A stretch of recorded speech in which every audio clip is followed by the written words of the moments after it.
Yeah, you got it. We're going to start a new mimer today. Kimei, Tzeitcha. Yeah, what's so funny? Is that what we're doing here? Yeah, that's what we're going to do. You can still leave. It's okay. Yeah. It's not too late. We're less than a month away from Pesach, and so we're going to learn a mimer to get us into the Pesach spirit, get us ready for Pesach. This mimer is Kimei, Tzeitcha Meretz Mitzrayim, that the Rebbe said on Achron Shel Pesach, the last day of Pesach in 1979, Tavshin Lametes. And the mimer talks about Yetzias Mitzrayim. A central theme of Pesach, what we celebrate on Passover, is the Exodus of Egypt. The whole Seder is designed for us to relive the Exodus of Egypt. We're commanded to remember the Exodus of Egypt every day of the year. And Pesach is really, since that's the anniversary of the events, that's when we really make a big to-do and have a big celebration and observance of this idea. But what does it mean to remember the Exodus of Egypt every day? Why is it something that's so important to us that we have to constantly remember it? Isn't it, if it's something that happened over 3,300 years ago, then isn't it something we should have gotten over already a long time ago? And why is it still so important? And why does it play such an important role? In fact, in many other discourses, talks about the fact that the discussion as to whether we're going to mention the Exodus of Egypt, whether we'll still remember it in the time of the ultimate redemption, when exile will be a long forgotten anecdote in our past, will we still talk about it and reflect on the Exodus? And so that's a central theme of Pesach. And so we're going to learn a mimer from Achron Shel Pesach, the last day of Pesach, the 8th day of Pesach, which discusses the idea of leaving Egypt, the idea of the Exodus, and how it plays out in different levels.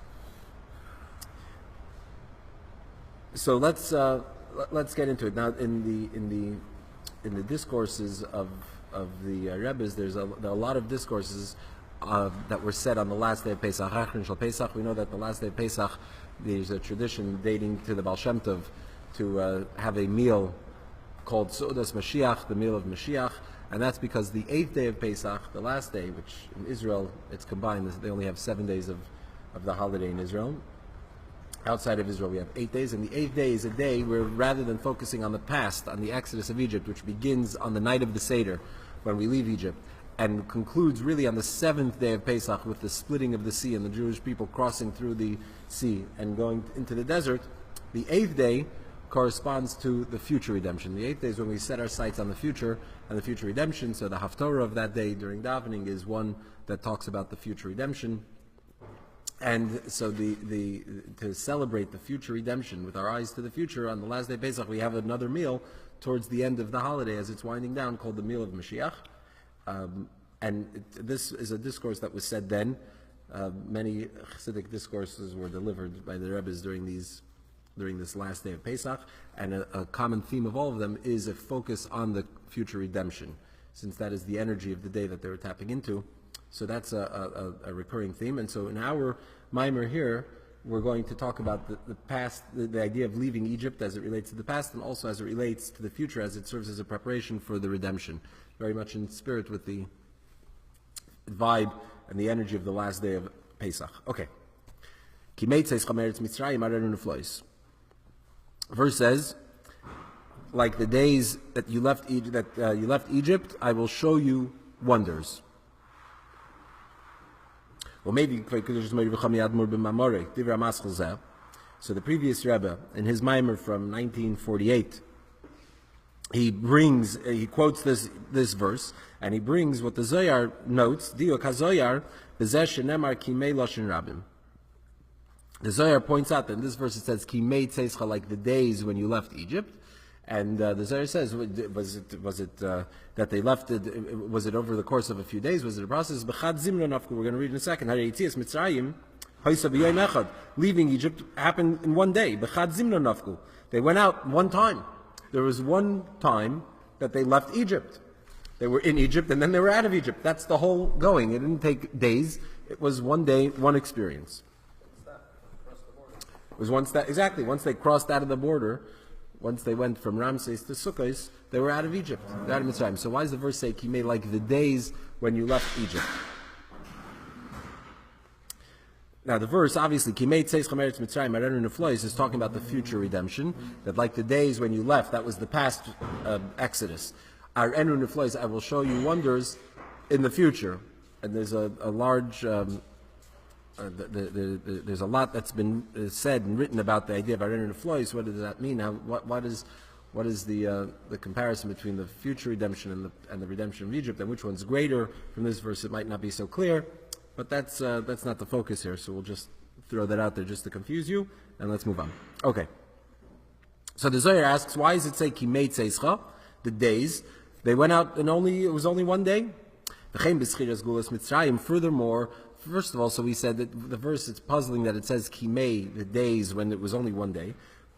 In addition, there's another place where we talk about leaving Egypt, and that's where the Pasuk says, Ksiv, when it talks about remembering Egypt, the obligation that we have, one of the commandments, which is to remember the Exodus of Egypt, it says, Laman Tiskar, so that you remember as Yom Tzeitcha, the day that you left Me'eretz Mitzrayim, from the land of Egypt. And it says, Yom Lashon Yachid.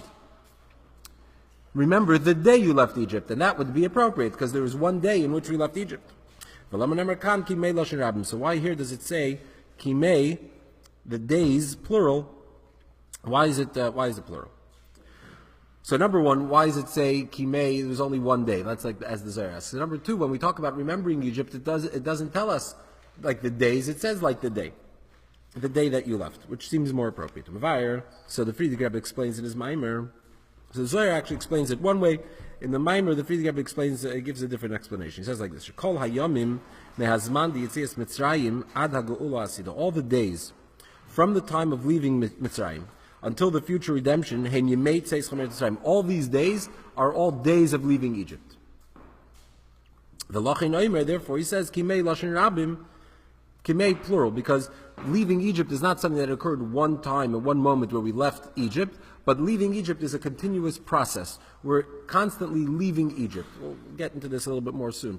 But that's the explanation, that leaving Egypt is a process that continues. And therefore, it says the days, plural, because it's days of leaving Egypt. We're constantly leaving Egypt. Continuously leaving Egypt. V'yashleimar,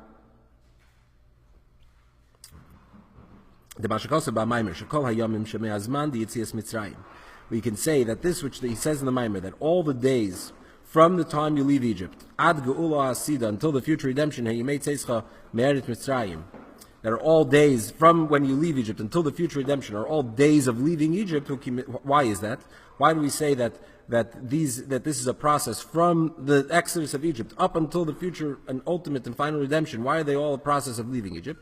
Mitzrayim, Egypt in Hebrew, Mitzrayim, it has the same root as the word Meitzar, which means constraint or limit. The Inyan Yetzias Mitzrayim hu. And the idea of the concept of leaving Egypt is means leaving, breaking through all boundaries, all barriers, all constraints, all limitations. Even from the greatest and highest or higher limitations. This is then what it means that all these days from when we left Egypt are all considered days of leaving Egypt. Because in every single day, every day we go out of higher limits and constraints till the point that we reach the ultimate redemption through our righteous Mashiach. At that point we will have left behind all barriers, all boundaries, all constraints and limitations, even the highest ones. Because regarding Mashiach it says, Allah that the breaker will go out before them, and that's a reference to Mashiach. Pritzas, and he's referred to as the Peiritz, as the one who breaks through any boundaries and obstacles. Pritzas kol hagdarim v'amedidus v'agbalos. He breaks through all definitions and constraints and measures. All of those things he breaks through all of them. So when Mashiach comes, the time of the redemption represents a time that we have no more labels and no more definitions, no more barriers. Everything is overcome. And since that's the ultimate fulfillment of breaking through all boundaries and definitions and all limitations, so therefore up to that point is all part of the process of leaving that. So it begins with the exodus of Egypt, Mitzrayim, which was geographically, there was an actual physical place, and we left a physical geographic location, but it also represented something beyond that, which is not just an emancipation of slaves, people that were enslaved physically to a pharaoh and then left his land, but it also represented a sort of a spiritual process of freedom, of emancipation, breaking free from limitations. And that's the process that we go through every day. So he says here, so we answer the question, Kimei tzeis chameretz Mitzrayim, why does it say Kimei Lashon Rabim? Why is it in the plural? He says because every day from when we left Egypt 3,300 and change years ago up until the future redemption are all part of the process of leaving Egypt. That's what we explain. Now, haven't we already come far enough? We've already left enough of Egypt behind. What does this mean? He says that it's still called leaving Egypt because the whole point of leaving Egypt is to reach the ultimate redemption. So until that point, we're still in the process of leaving. We haven't arrived anywhere. It's not just you leave somewhere and you end up nowhere. The point is you leave somewhere to go somewhere else. So it's part of that long process of leaving Egypt. And then he says that we're talking about breaking through even higher boundaries, even though we're not physical slaves anymore, and even if we may not be slaves to even the more literal sense spiritually of leaving Egypt, nevertheless we're constantly breaking through even higher and higher barriers, higher and higher constraints, limitations, which we're going to explain later on. The Maimer is going to define what that means exactly, reaching through higher constraints, limitations. We'll get to that later. Now, let's take a look at footnote 8. So he's talking about, in the Maimer he mentions that leaving Egypt, we can call it the days leaving Egypt, it's all part of the process of leaving Egypt, because it all is leading to the ultimate breaking through of all barriers, which will be in the times of Mashiach, the time of the redemption. And note 8, he says like this, this is like what is known by Mashakosov and what it says, these are the journeys of the Jewish people when they left Egypt. So it says, Masei Lashon Rabim. The term used in the verse is the journeys of the people leaving. And again, we have the same question. There was one journey, right? Avsha Yitzim and Mitzrayim Kipshuta, even though the literal leaving Egypt, the journey was Hirak Masechot, there was one journey. Hamasam Ramses Sukkos. There were 42 journeys, meaning where the people picked up, and then they camped, and they rested, then they picked up and journeyed again, traveled again. 42 from when they left Ramses in Mitzrayim up until they entered the land of Israel. 42 journeys. So it says these are the journeys of them leaving Egypt. So you could say these are the journeys from Egypt to Israel, but what does it mean that these are the journeys from leaving, the Exodus journeys? There's only one Exodus journey from Ramses to Sukkot, right? So even though there's only one, Hamasam Ramses to Sukkot, why is that? Kiashleim the Yetzias Mitzrayim, because the ultimate completion of the Exodus, meaning Hayetzia Mikol HaMitzarim, the leaving of all boundaries. So that is Tia Bebias Mashiach. That'll be with the coming of Mashiach. Shazoin in Yarden Yerechai. This is the meaning of the Jordan River. Yerechai Meloshin Reach. The word Yerechai, Jericho. Yarden Yerechai, the Jordan River right outside of Jericho. Right as they crossed the Jordan River and entered Jericho. So Jericho, Yerichai is Miloshin Reach, has the root of the word sent, the Koyal Mashiach, and this refers to Mashiach, so the verse says that he will have the scent of fear of heaven, and as the Gemara explains, what does this mean? That Mashiach will judge with scent, he'll be able to sniff something out. There's a somewhat related in the Zohar. There's the Alter Rebbe brings this in Tanya, the Yenuka, who is a very gifted child of Rav Amnuna Sava, I think he was. And so in the Zohar he's referred to as the Yenuka. We bring the mashal of the Yenuka. We talked a little bit in Tanya. So he was once a bunch of Chachamim were coming to town, and his mother said, "Go out and greet them. These great big scholars." So he started going, and as he sees them in the distance, he says he's not going. He said, "Why not?" He said, "Because they didn't read Shema today. They didn't say the Shema today, so he's not going to see them." So they asked him, "How do you know that they didn't say the Shema?" So first they explained that it was okay. They were exempt from saying the Shema because they were busy saving something, whatever. They were exempt. So not that they did anything wrong, but even if you don't do anything wrong, right? Even though you're exempt from it, but still you didn't do it ultimately, and that bothered them. They said, "How did you know?" So he smelled it on them. He was able to smell it. So that's the idea of scent and mitzvahs. That's a whole other conversation. It's not so important here. But the point is that Mashiach says similarly, Mashiach will be able to sniff, will be able to smell it and judge based on scent. So we see Reach, scent, is related to Mashiach, and that's the idea of Yarden Yericho, which Jericho, which represents scent, is in a sense an allusion to Mashiach, who will have this quality of being able to sniff these things out. And so the culmination of the exodus of Egypt, the first journey from Ramses to Sukkot, it culminates at Yarden Yericho, it culminates at Jericho Yericho, meaning a reference to Mashiach, to the future redemption. Therefore,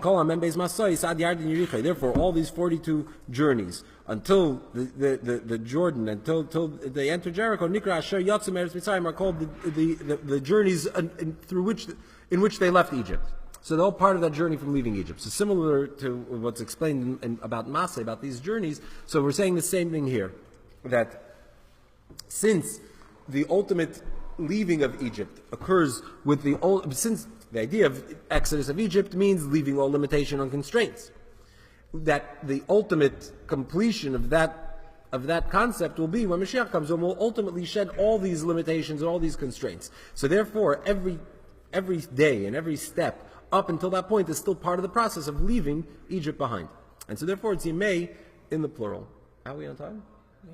We have to, okay, let's keep going. So does this make sense so far? Okay, chapter 2. So he continues to explain in the discourse, in the Friedrich Rebbe's, in his Maimer. The Arenu Niflois Koi al Hagiloi de Geula Hasida. That the verse, again, we said, like the days you left Egypt, Arenu Niflois, I will show you, in the future sense. In the future tense, Arenu, I will show you miracles. That's a reference to the future redemption, to when Mashiach comes. So this idea is, it refers to the time of Mashiach, to the future redemption, that the future redemption will also be in this level, but in a higher sense. So what does this mean? He says, it'll be in this level, but in a higher level. What does that mean? So note 10, it ever says, Keinu aloshin ba'maimer, this is the language that he uses in his discourse, in the previous Rebbe's discourse. The Rebbe is quoting it. And he says it would seem that what he means by this level, the level meaning the concept of leaving limitation behind. Meaning, obviously, if we're talking about in the future, we're going the 3,300 and some odd years from the Exodus up until the ultimate redemption. The ultimate redemption, the experience will be on a much higher level than than when we left Egypt. Obviously, that's what we've been building up towards. So obviously, it's going to be a higher level. So when he says when the Rebbe says in his discourse, the previous Rebbe says b'madregezu in this level, doesn't mean that it'll be the exact same thing. We're going to recreate what happened then, and it'll be the same thing. It can't be the same thing because we have 3,300 years of history that we've built on to reach a higher level. So what he means b'madregezu, meaning a higher level, but in the same concept. It'll be the same kind of experience. Right. The same idea. Just like, in a sense, you could say, really, all of us experience, you're talking about even in our own personal exodus of Egypt, but all of us experience the same challenges in a way in life. It's just on different levels. But the experience in a way is the same, that we're faced with a challenge, an obstacle. We don't feel like we have the strength to overcome it, but because it's our unique challenge, ultimately we have that strength, and ultimately it's up to us to find that courage, to find that strength, to find that determination, and to overcome it. So for one person the challenge might be eating kosher. For another person the challenge might be saying Shema on time in the day, every day. For people it could be any number of things. For somebody else it might even be the temptation to worship idols. Who knows? The point is that the experience, in a way, it's b'madregezu. It's all the same for each and every person, but on their level, wherever they're at in life. I'll tell you an interesting story. It's cute. That relates to this topic in a way, somewhat. There's a chassid, one of the first Chabad chassidim in America, His name was Avram Elia Axelrod. He was a Chassid Rebbe Rashab. He had come to America and moved in the early turn of the 20th century, and he was the Rav in Baltimore. He served as the Chassidish Rav in Baltimore, in Maryland, and he was an interesting personality. So it said that told about him that he wore a very big yarmulke on his head, that covered most of his head. And people would always say, well, it looks so ridiculous. I mean, as it is, he probably stood out. He was a chassid. He wore, his European 1850s clothing, and he had a big beard, which was something that was not big, but he had a beard, and he already stood out enough. And people felt like the yarmulke was something that you could really, maybe tone it down. You don't have to really overdo it. They thought that was already overboard. So he said, look, if I wear a small yarmulke, he says, now look, I'm wearing a big yarmulke, so in the morning I wake up, my Yetzer Hara, my evil inclination says, Avram Elia, why are you wearing such a big yarmulke? It's a little ridiculous. Put on a smaller one. He said, but what happens if I wear a smaller one? So the Yetzer Hara will come to me and say, why are you wearing a yarmulke? Take it off, it's already... So he said, I'd rather fight with him about the size of the yarmulke than about whether to wear one. So it's all about where we shift that, where we put where we draw the battle lines, where the fight occurs. But either way, the fight is in a sense the same. So for one person, it's a bigger yarmulke, a small yarmulke. For another person, is the yarmulke, it's not a yarmulke. Those challenges are the same. So he's saying that it's b'madrega zu, it's this idea, this concept of leaving Egypt, but just on a higher level. And we're setting the rules of engagement on a higher stage, a higher plane. So he says like this: V'yashleimar, v'zeh shemamshich ba'maymer shar'enu neflois koyal hagilui degeula asida. They could say that this, which he says in the Maimer, that arenu neflois is an allusion to the revelation of the ultimate final redemption. Why is he mentioned this in the Maimer? It's to further explain hatam lazeh shenemar b'pasuk zeh kimei tzeitcha meretz Mitzrayim kimei lashon rabim. It's offering, helping us further understand this idea of why our verse says Kimei, the days of leaving Egypt in the plural.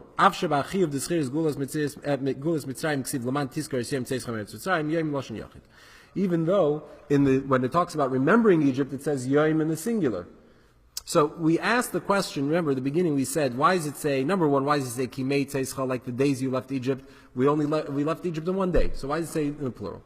And then we said another thing, which is with regard to the commandment to remember the Exodus every day, to remember Yetzias Mitzrayim every day. There the verse says Yom Tzeitcha, the day. So when we say Kimei, because it's all a process, so fine. But since we're saying that leaving Egypt up until we get to the final redemption is all a process of leaving Egypt, so we can understand why it says Kimei. But still, elsewhere it says Yom Tzeitcha, the day you left. And when we're obligated to remember the Exodus every day, why are we remembering it every day if we're not reliving it? So obviously, there's meaning to that as well. But yet there, it says Yom in the singular. So that's why the Rebbe says that Friedrich Rebbe in his Maimer brings this idea of Arenu Neflois represents the future redemption to help us understand it. How so? How does this help us clarify this topic? Since we're talking about this verse is talking about the future redemption, which will be then the completion of the Exodus of Egypt. Meaning, not just physically leaving Egypt, which happened a long time ago, but the leaving of all barriers and boundaries and constraints, even the highest of constraints, and in order to reach this level, this revelation, this idea of the redemption, which will be leaving of all constraints behind. And this is all done through leaving Egypt on a daily basis. Every day we leave higher limitations behind. Therefore he says Kimei Lashon Rabim.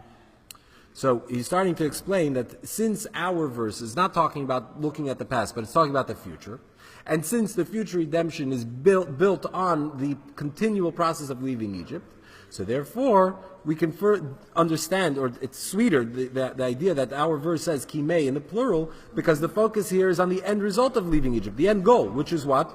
The ultimate shedding of all boundaries, the ultimate breaking free of all constraints and limitations. That all happens built on all of these continual daily exoduses of Egypt.